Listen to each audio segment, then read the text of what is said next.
Welcome to Today in Prophecy Daily News in 15 minutes or less. News with the Bible as perspective. Folks, I know this is 15 minutes or less, but there is so much to talk about. It's getting more and more difficult to get everything done within 15 minutes. But let's just start rolling. So Trump surprised and sidelined Israel ahead of landmark Mideast trip. Netanyahu to wounded soldiers. Things will happen in Gaza that you haven't seen before. 5 European defense ministers to meet in Rome on Friday. And Trump's plan to accept free Air Force One replacement from Qatar raises ethical and security worries. You know, some of these we touched on yesterday, but we're going to do a little bit of updating. And the U.S. agrees to sell Saudis $142 billion arms package. Friends, and there is even more. But before we get going, just a reminder that we have a conference coming up. We're going to be there. It's not a Hope for Our Times conference. Going to be there in just north of Seattle, Lake Stevens, Washington. Check it out, coming up just 2 weeks away. Go to the events page at hopeforourtimes.com or on the Hope for Our Times app. You can check it out. We'd love to see you up there. It's going to be a terrific conference. Billy Crone's going to be there. Myself, Eric Barger, Pablo Frassini, Pastor Kerry Green, going to be over the top. Join us if you can the following week, the week after that. In June, we will be in Phoenix, Arizona with Dave Bowen, Brandon Holdhouse, J.B. Hickson, amongst others. And then we will be down in Mexico for a Hope for Our Times conference in Mexico, where we're doing pastor training on Friday for how to teach Bible prophecy, then a prophecy conference on Saturday. And then also I'll be there on Sunday. All of this and more is in the Hope for Our Times, on the Hope for Our Times events page on the app or on the website. Also, we will be in Santa Barbara, California, and coming up in Texas too. Okay, let's get rolling. Check out this first story. Trump pulls sanctions on Syria, extends olive branch to Iran. Friends, as we look at things that are happening, it's just like, wow, things are moving so fast, incredibly fast. You got to be shaking your head. Listen, we're going to be truthful about some of the things that we are seeing taking place. And no, you can't make this stuff up. It really is happening. I never would have thought about some of these things. And even the Al-Jilani guy, I don't remember what he changed his name to, has said, hey, maybe we should build Trump should build a Trump Tower in Damascus. This is how things are going. So look at this. As Trump arrived at the Saudi royal court, listen to this. Wait till you hear who is at this meeting in Saudi Arabia with Trump. If you're not sitting down, you better sit down. Trump and the Crown Prince walked down a purple carpet before arriving in a massive gilded hall where top U.S. and Saudi officials were sitting in a ring around the edge. Trump and his Saudi counterpart settled in large, upholstered purple chairs at the head of the room. The encounter also featured a parade of the richest and most prominent American and Saudi business and tech titans, all walking through marble hallways to join a receiving line to speak briefly with the country's two leaders. There was an extended conversation with Elon Musk, who eschewed his often casual dress of t-shirts and hats and instead wore a suit and tie. Trump spent time introducing Susie Wiles, his chief of staff, to Saudi leader. OpenAI co-founder Sam Altman, remember the eye scans? We've been talking about that. Sam Altman, who's trying to get everybody in the world scanned. All right. Sam Altman gestured with his hands in animated discussion. Continuing from there, the Post has a content partnership with OpenAI. One person brought several printouts to deliver a brief presentation to the two leaders. Patrick Soon-Chiong, the owner of the Los Angeles Times, and a billionaire medical researcher and investor, held forth in a warm conversation. But wait, it gets even more interesting with some of the other players. Some 250 people were on the guest list, showcasing the priority that Trump has placed on securing business deals and more cooperation between U.S. and Saudi leaders. It included Stephen A. Schwartzman, the CEO of the Blackstone Group, and get this, Larry Fink, the CEO of BlackRock. Yes, folks, you heard that correctly. Larry Fink of BlackRock, Andy Jassy, the CEO of Amazon, There were high-ranking officials at Citigroup, Google, Northrop Grumman, Uber, Coca-Cola, and Boeing.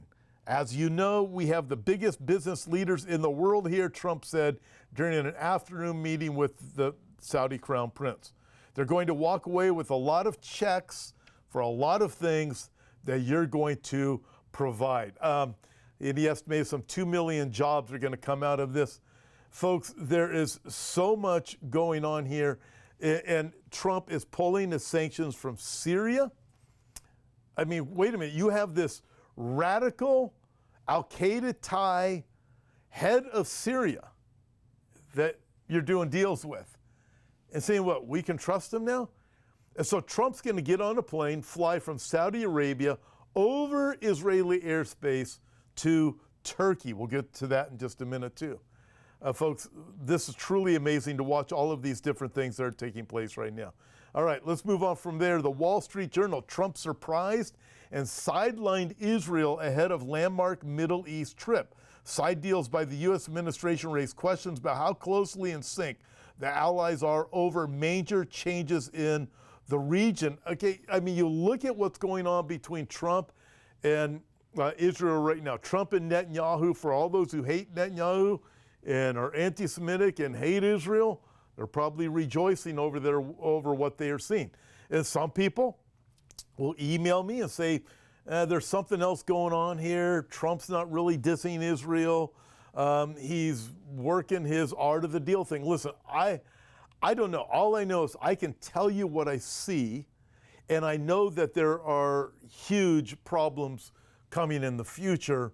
I know the direction things are going to go. I also know that the Bible warns against anyone that would divide the land of Jerusalem. There's speculation. It's been out there that Trump is going to divide the land of Israel. He wants to take over Gaza with Saudi Arabia.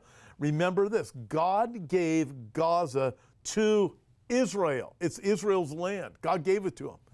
And God warns, I will judge any nation that divides land. I don't know exactly what's going to come out of this. I don't have a crystal ball, but we look at things that are happening and it ought to raise some questions. If you aren't questioning things, folks, we got to stay in the Bible. I had a great opportunity with Ricky Scapero from End Time Headlines, and as he said, listen, you've got to get to this place of taking off the political glasses and put on your Bible glasses and Bible prophecy glasses as you look at things that are going on. You can't be so sold out to one side or the other that you can't look biblically at what's taking place. Biblically, what I see is a big concern. That's why I'm bringing these things up. And remember this, Zechariah chapter 12 is clear that Jerusalem will become this cup of trembling, this cup of drunkenness to the world. Whoever will heave it away, it will be crushed to pieces. Is the world heaving away Israel? I mean, you look at things that are happening, friends, lots of things to be concerned about. Trump surprised and sidelined Israel again, the headline reads. Sidelined. And you think, Zechariah chapter 12, we're not there yet. Zechariah chapter 12, we're not there yet. But folks, you got to admit, these are interesting days. Well, in Israel National News, Ruth Shiva reports Netanyahu to wounded soldiers. Things will happen in Gaza that you have not seen before. Wounded soldiers from the war meet with Prime Minister Netanyahu and calls for a decisive victory in Gaza. Netanyahu, a decision has been made to go all the way. We are very close. He's letting them know we will conquer Gaza, he says, and our security control will remain there forever. Within days, things are going to happen in Gaza. Things will happen that you haven't seen before. And he added, we didn't do everything we've done in Gaza so far just to return to the starting point. Things have changed. A decision has been made to go all the way. We are very close. Okay, you look at that.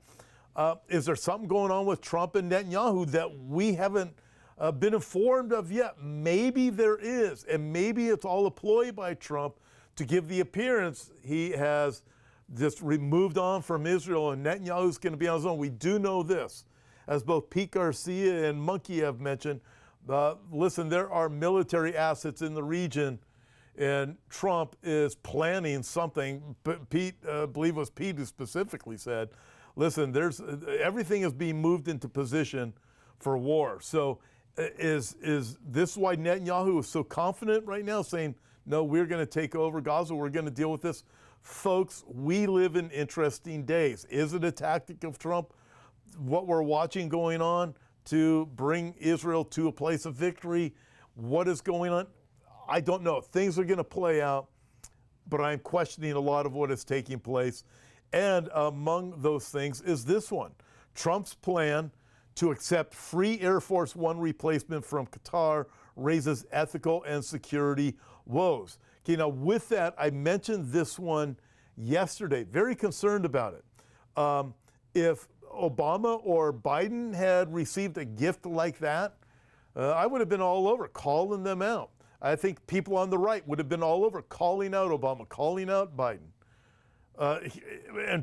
Trump's receiving this $400 million plane from Qatar, this terrorist nation who has been funding Hamas. And as I mentioned yesterday, I've read that the American-Israeli hostage that was freed is supposedly supposed to thank Qatar and Trump for him being set free. I'm thinking, you go to Qatar for that? You're going to go to Qatar and thank the leaders of Qatar who funded Hamas and fund terrorism all over the world and fund what's going on within U.S. campuses? It's like for a woman to go to the rapist and say, thank you for setting me free. Thank you for not doing this to me anymore. You are so wonderful. I'm looking at what in the world is really going on. So we'll see as things play out. Amazing. Reuters, moving on, U.S. agrees to sell Saudi Arabia $142 billion arms package. The United States agreed on Tuesday to sell Saudi Arabia an arms package worth nearly $142 billion, according to a White House fact sheet that called it the largest defense cooperation agreement Washington has ever done. The agreement, signed during the U.S.